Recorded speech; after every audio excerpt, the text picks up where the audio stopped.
You know, I'm starting to think this might have been a bad idea. At least we're ready for it, right, Dr. McCoy?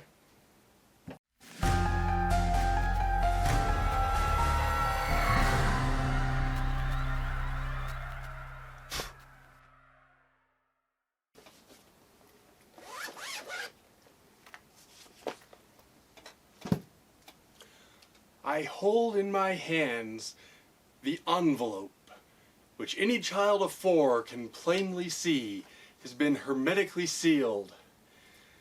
This envelope has been kept in a mayonnaise jar on Funk and Wagnall's porch since noon today.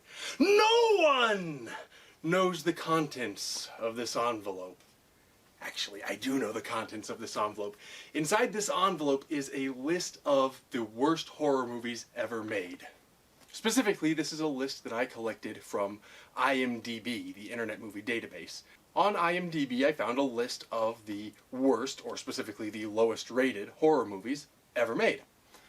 And being me, I thought it would be a good idea to watch all of those movies and discuss them for your amusement. The criteria for inclusion on this list are simple. A movie has to have at least 1,000 ratings on IMDb, and of those 1,000 ratings, I selected the ones with the lowest possible ratings.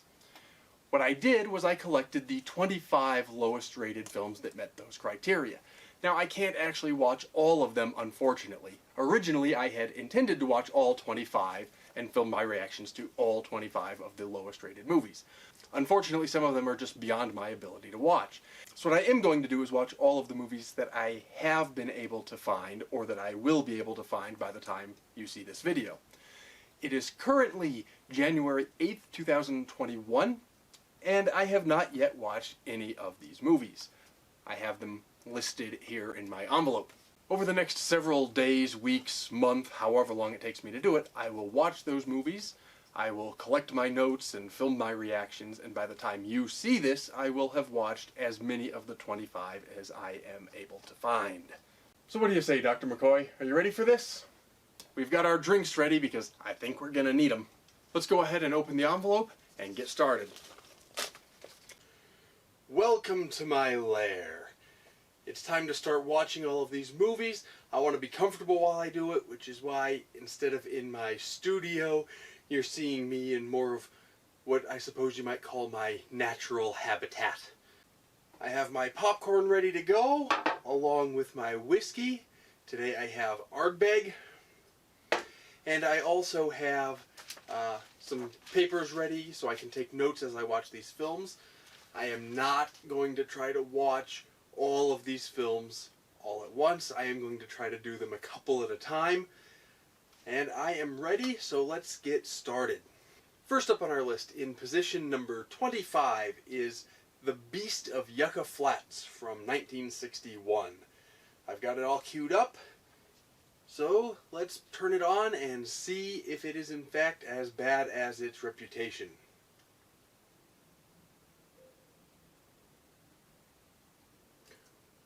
Wow, that was really bad. Fortunately, that one was only about an hour long. The premise of the film is that a respected scientist turns into a serial killer, beastly, sort of flaky skin character after being exposed to a nuclear blast. Now, for a film that's about this beast of Yucca Flats, this once respected scientist who's become a monstrous sort of character, the film actually opens inexplicably with a nude scene, which unfortunately is really the only good thing one can say about this movie. While that may be the only good thing one can say about this movie, the most obvious bad thing one can say about this movie is that apparently to save money, the entire film was shot without sound. The result is that there are relatively few spoken lines, and those that there are spoken by characters always off camera, always off screen, or their heads are turned away, or the camera's focused on somebody else. They've also included some rather heavy-handed narration that gives us some really bizarre lines, but doesn't really seem to add anything to the story. Now, I did some research before watching this, and it's rumored that this movie was the inspiration for The Incredible Hulk, whose comic came out shortly after this movie was released. I have no idea if that's true or not, but what I can say is that while The Incredible Hulk has become a classic, this one is classic only in the sense that people tend to notice how bad it was. And that's not to say there's nothing to this premise. In fact, it's a good and important premise. But if you're interested in atomic age allegory, really you ought to just go to Godzilla. So that about sums up The Beast of Yucca Flats. All I can really say is, if that's the quality of movie I'm in for, it's going to be a long and bumpy ride, and it's a really good thing I have my drink. Let's move right along to our next film. In position number 24 on the list is this movie, American Poltergeist. Now, the funny thing about this one is I recently went to the dollar store and picked up pretty much every horror film they had in their bargain bin, and this was among them. I did not know at that time that this was on the list of worst horror movies ever, and that I was going to be needing a copy to film this video. So, sometimes things line up in a funny way. In any case, I actually do own a DVD of this one. I've just put it in, and we are going to watch American Poltergeist. Before we start, let me read the back to you. It says, based on a true urban legend. It was in August 4th, 1892, when a girl named Lizzie Borden murdered her parents in their home in Fall River, Massachusetts. 100 years later, another murder took place in the same house. And on the 4th of August 2014, another tragic incident would happen among the group of friends who stayed in the beautiful yet haunted house for the fall semester. What they expected to be a relaxing and fun staycation turned into a deadly nightmare. I have to admit, the description certainly sounds intriguing, sounds better than worst horror movie material, but we're going to give it a try and see what happens. Let's begin.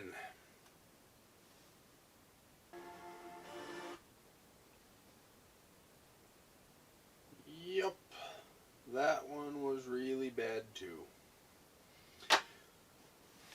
At first, I didn't think that one was going to deserve its placement on the list of worst horror movies ever. And in fact, I don't really think it's one of the worst ones ever.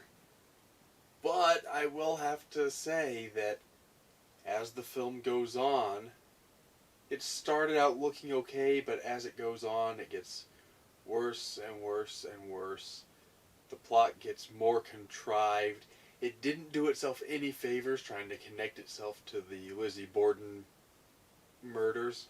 It would have been better if it was just an original horror story without trying to connect itself with history. Wouldn't have been good, but would have been better. The acting is inconsistent every once in a while. Some of them seem okay. Frequently, many of them don't seem okay. Before I watched it, I mentioned that I picked it up at the dollar store. I would consider it worth the $1, because in many ways it's one of those that you might put on for a cheesy movie night and have fun doing sort of the MST3K kind of thing with it. But overall, not super impressed, unfortunately. Let's see which one is next. Ah, yes. In position number 23, we have Dracula 3000. This is a film that I used to see all the time at the video store, back when video stores were a thing, but I never actually picked it up. Now that it's on this list, I finally have a chance to watch it. This will be my final film for today. Let's go ahead and watch Dracula 3000. Well, that managed to be pretty much exactly what I expected. It's set about 1,000 years in the future, and Dracula, or he's actually in this called Count Orlok, which is a sort of nod to the 1922 film Nosferatu. In any case, he gets loose on a spaceship. This movie is clearly modeled not only on Dracula, including references to Demeter, the name of the ship, and many of the character names, including Van Helsing and Mina and so forth. But it's also modeled heavily on Alien, particularly in its setting and its aesthetic. And that premise, combining Dracula with Alien, or even just setting Dracula 1,000 years into the future, could have actually made for a really great film for one of those cheesy movie nights, if only it were self-aware enough to be in that so bad that it's good category. Unfortunately, it spends most of its time trying to actually be good, but unfortunately it just falls flat most of the time. Most of the dialogue really seems to be just trying a little bit too hard. The humor doesn't really work as humor. It comes off as just awkward. And in fact, even though it's only about 90 minutes long, it actually managed to put me to sleep for a while on my first watch through, so I actually had to go back and rewatch part of it. Nevertheless, I don't think it really belongs on the list of worst horror movies ever. To be sure, it's not good. It is a bad movie. But I have seen a lot worse, including movies that are not on this list. So even though it's certainly not getting a passing grade, I have to say, of the 3 movies that I've watched so far, it's got to be the best one, and I don't really think it's one of the 25 worst horror movies ever. Welcome to my other lair. This is my study, this is where I get all of my work done. I'm here because this is where I've been watching some more of the movies. In fact, I've watched several more of the movies, and while I'm here, I'm going to go through all of those. Coming in at position number 22, we have Ancient Evil, Scream of the Mummy from 1999. Unfortunately, as I mentioned at the beginning, I wasn't able to track down a copy of all of these movies, and this was one of the ones that I was unable to get a copy of. So instead, I'm just going to read the description for you off of IMDb, which says, 6 young archaeology students discover the remains of an ancient Aztec mummy and accidentally unleash the fury of an evil god. And since I didn't see the film to share my thoughts with you, let me share just a couple of quotations from reviews on IMDb. They spent more money on the box cover than the whole movie. Oh dear. 100% pure garbage. Why, oh why do I keep renting this type of movie? And it goes on and on. Moving right along, at position number 21 we have 2004's Zombie Nation.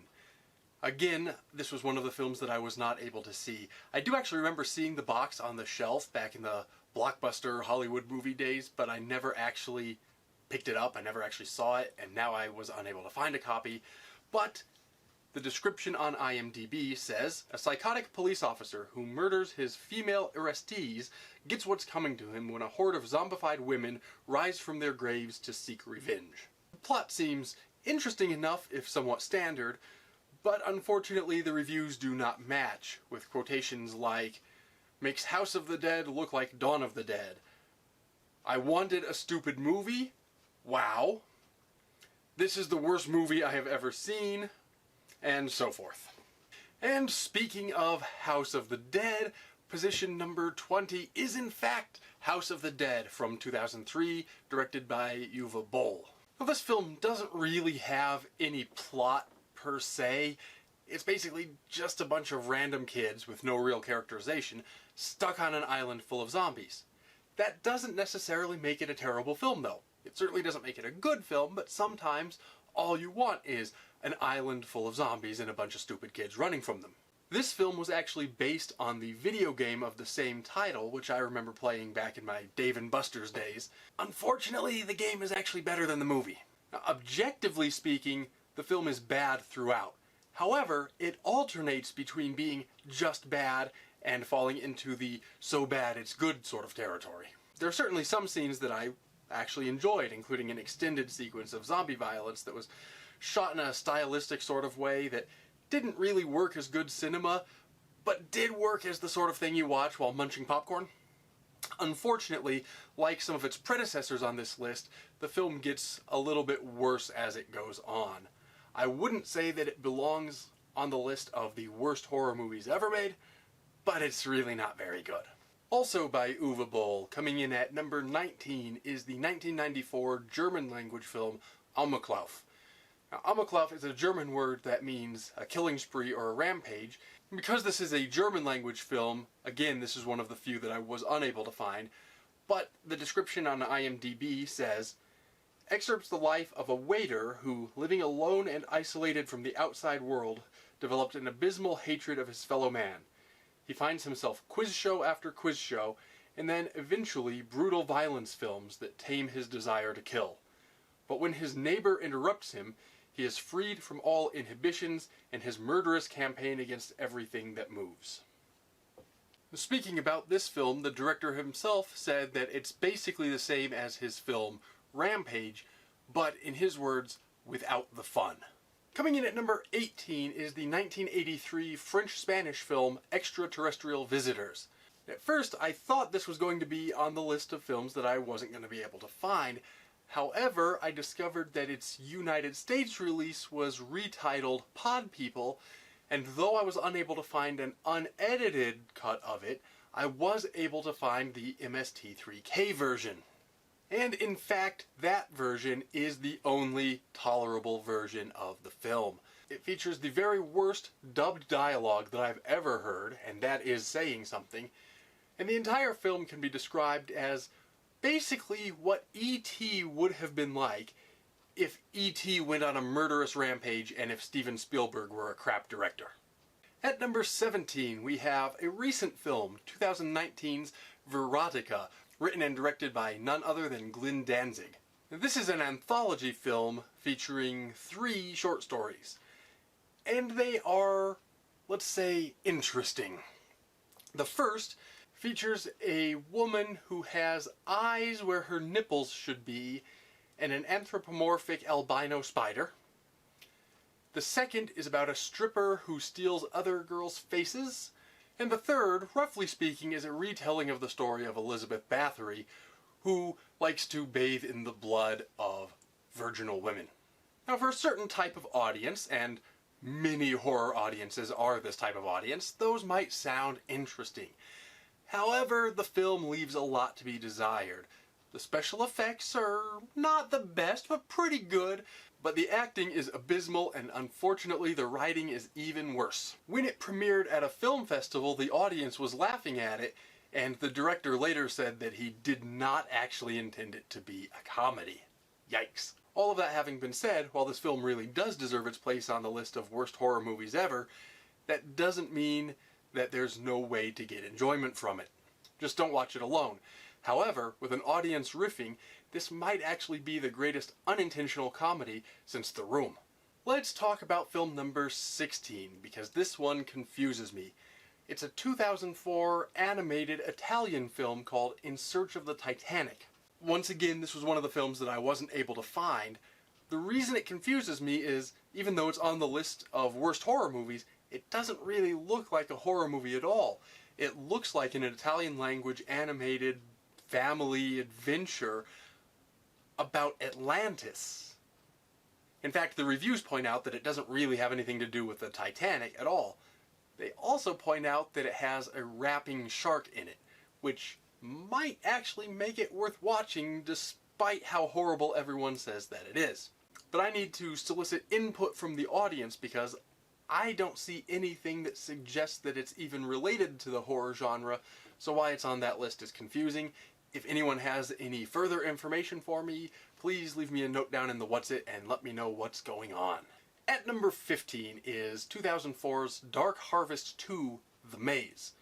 Now this one I actually was able to find available on DVD, but it priced itself slightly above what I was willing to spend on one of the worst movies ever. And so I didn't actually watch this one. Instead, I have a written description, which says, a father's psychic abilities are put to the test when his 2 daughters are trapped inside of a corn maze haunted by the spirits of 2 young girls who disappeared a year earlier. Actually, that sounds reasonably interesting to me. That does seem like the kind of movie I would want, even if it's on the cheesy side. However, according to a sort of plurality of the reviews on IMDb, the bulk of the film consists of a man running around a maze, and nothing else. Coming in at number 14, which I also didn't find a copy of, is 2005's Way of the Vampire. Apparently, this is a film in which a now immortal Abraham Van Helsing leads a band of vampire slayers against the forces of evil. Perhaps that might be a premise for an underworld-like sort of action film, but it certainly does not sound like a real horror film. Coming in at number 13 is 1998's Die Hard Dracula. From what I've been able to gather, it seems like the consensus is that this is a fairly unoriginal and uninspired modern retelling of the Dracula story. Reviews on IMDb include the following quotations. Egads, avoid this like the plague. This movie sucks. An original and unfunny pun to go with a corresponding movie. Yikes. And welcome back to my other lair. Coming in at number 12, we have a film from 1966, Manos, The Hands of Fate. This is famously one of the worst movies ever made, and there are many, although clearly not the people who prepared this list, who think of it as the worst movie ever made. Amazingly, this is actually the second time that I watched Manos, The Hands of Fate. I must be out of my damn mind. The first time I watched it was on MST3K, and even the mad scientists apologized for showing the film. But for this project, I rewatched the film raw, without the benefit of Joel and the bots riffing along with it, and I almost didn't make it. It's hard to even think of what to say about this film because it's just so bad on every conceivable level. Here's a fine example. The only good actors in this film were the moths that were accidentally visible in some of the scenes. Frankly, it's a technical abomination on every level. But the good news is that Manos, The Hands of Fate manages to set the bar for the rest of the films that follow. Moving on, in 11th place we have 2014's The Mummy Resurrected. Now this is not to be confused with the Brendan Fraser films, with which it shares only a superficially similar premise. This is easily the cleanest looking of the films so far, and compared to the rest of the film, it boasts disproportionately impressive special effects. Unfortunately, that's really all the positive we can say about it.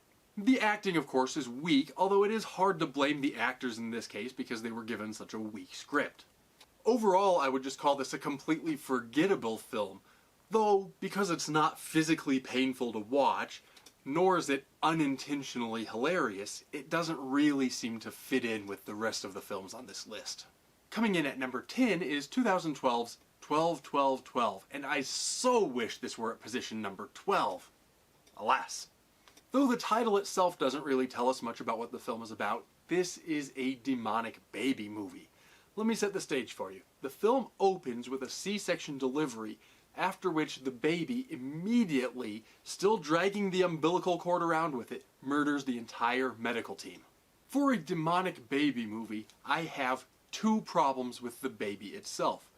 First, the filmmakers couldn't be bothered to actually get a real baby, so the actors are just interacting with an obvious doll through the whole picture. And issue number 2. Throughout the bulk of the film, some random delivery guy was actually the only character to even seem to notice that the baby actually looks like a monster. Technically speaking, the film does have quite a few issues. The most glaring being the excessive and obtrusive use of Dutch angles.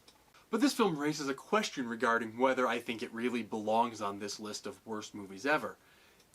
If it were meant to be taken seriously, I would say for sure it belongs on this list.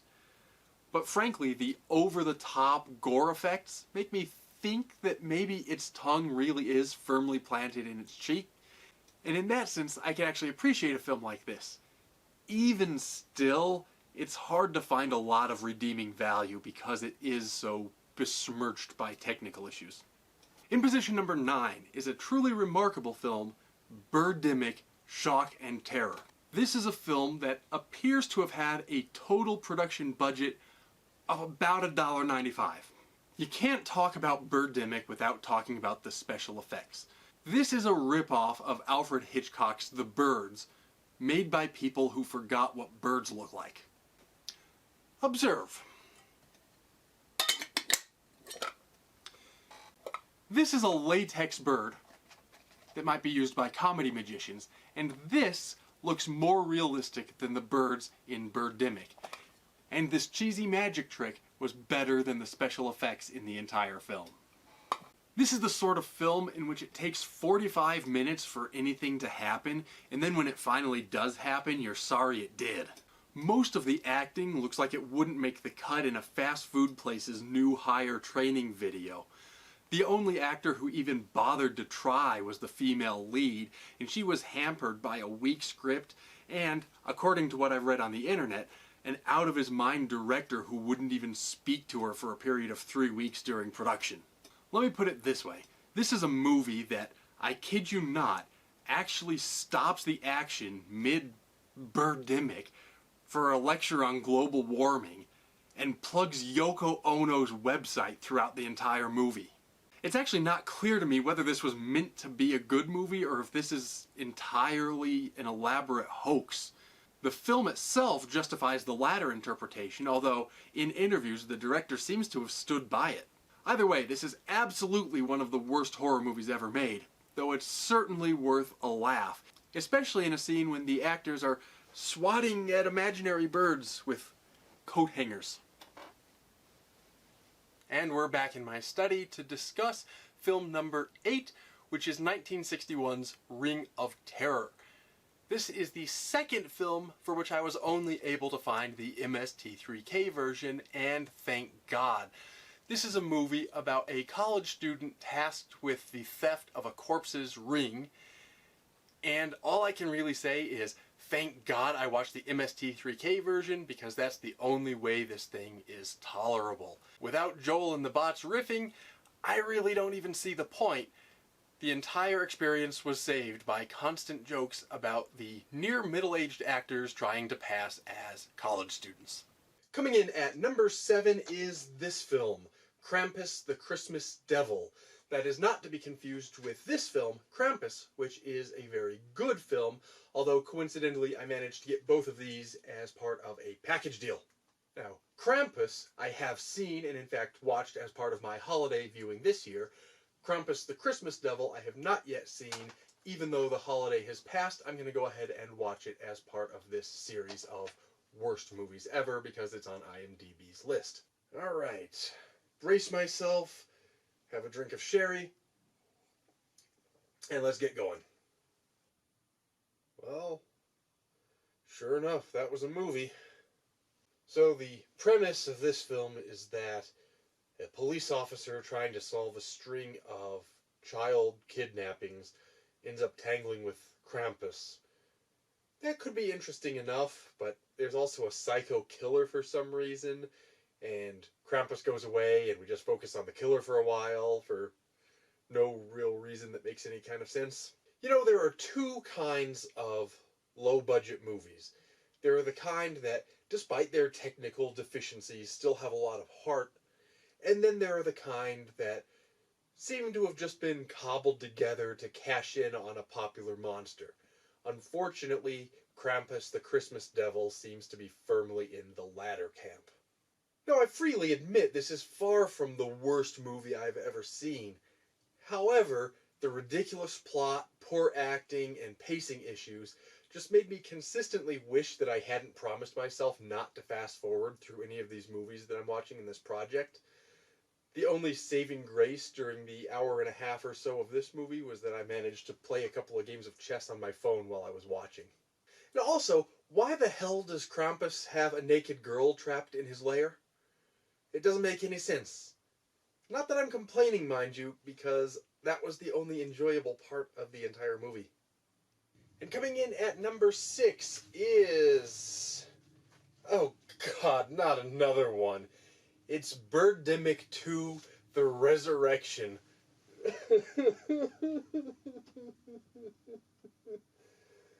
Oh. It's a good thing I still have some alcohol. Well, the birds are back. Along with, let me see, I made a list. Giant jumbo jellyfish, cavemen, giant jumbo jellyfish. Bloody rain, giant jumbo jellyfish.